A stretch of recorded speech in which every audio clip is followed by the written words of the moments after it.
Today we're going to take a look at the read option in a hurry-up offense to our advantage. Now, the read option, of course, is a big part of NCAA football. A lot of people don't even run the ball anymore unless they're running a read option because essentially it's a draw or an off-tackle run to the running back or a very effective quarterback run. Now, some people are really going to try to do whatever they can to stop it, and one of the biggest things that people are doing this year is by using the adjustments. So let's hit the LB button and we go down to the option defense. Now, this is a smart move for the most part. Option defense. If we set it to aggressive, then the computer is going to play the quarterback every single time. If we set it to conservative, then the computer is going to play the pitchman. So if the computer plays the pitchman, then we know that our job is to stop the quarterback. If we set it to aggressive and they're going to stop the quarterback for us, then we have to stop the running back. Now, the problem with this is that a lot of people are going to use this to their advantage. They're going to come up with defenses that are going to do really well. But, unfortunately for them, if we run a hurry-up offense and they have it set to aggressive, we're going to be able to just abuse them with a halfback run every single time. So let's set it to aggressive. We're just going to come out in a 4-3 stack, 2-man under. Doesn't really matter. And, of course, at this particular point, we don't really know what it is that they're defending. We don't know specifically if they've set everything to aggressive or conservative or what the case may be.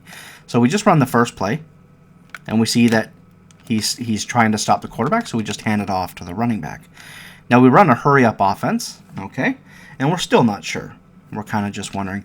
But we know for the most part that a lot of people really like to use this. If you're playing even elite players, they love to use this to be able to just key in on one thing rather than having to wonder, oh, should I get the running back? Should I, they don't want to get burned for a big run.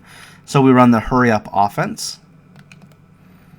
And again, the defensive end stays home and takes the quarterback. So again, we run the hurry up offense. This time, let's just switch it to anything. It doesn't even matter.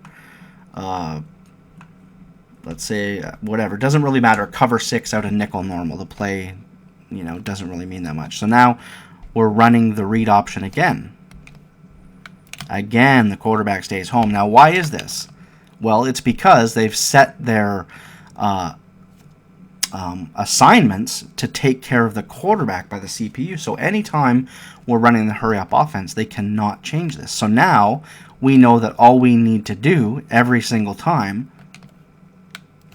is just hand it off to the running back and be able to take advantage. Now, I'm going to stop running the hurry up offense here, and I'm going to show you that all we need to do is set it. We're going to change it. So instead of aggressive, we're now going to go conservative. We're going to run the same 2-man under defense, and it doesn't matter what the defense is, it's going to happen every time. So now I know in my head already, because obviously I just set it up, that they're going to go after the running back. So watch, I'm just going to keep it with the quarterback and take off. Now I'll run the hurry up offense. I'm trying to decipher, is my opponent the type of person that's using the aggressive conservative feature? Well, so far everything's telling us yes, so we might as well continue just to take advantage. So we're going to snap the ball again. We're going to keep it with our quarterback because we know we don't even need to hand it off because they've used that setting. So now what we're going to do is we're going to set it to conservative. Now this is when it gets more tricky for us. And this is what you're going to want to do on defense for the most part. You can kind of play in and out. Sometimes you can switch. Maybe you want to play the quarterback, maybe you want to play. It's really going to depend on your opponent and how often they run the hurry-up offense. But if your opponent is, even after incomplete passes or going out of bounds or anything like that, the type of player that's going to run the hurry-up offense every time, we're going to want to keep it on balance. Because by balanced, basically what that's going to do is it's going to let the offense have to make a decision. So here we're going to run the read option. I'm just going to continue to run it until you can see a difference. Okay, I'm going to run the hurry up offense. So the first one, he takes the running back, I take off, I'm just going to slide down. Now hopefully I don't get unlucky here, and hopefully they don't just take the running back every time.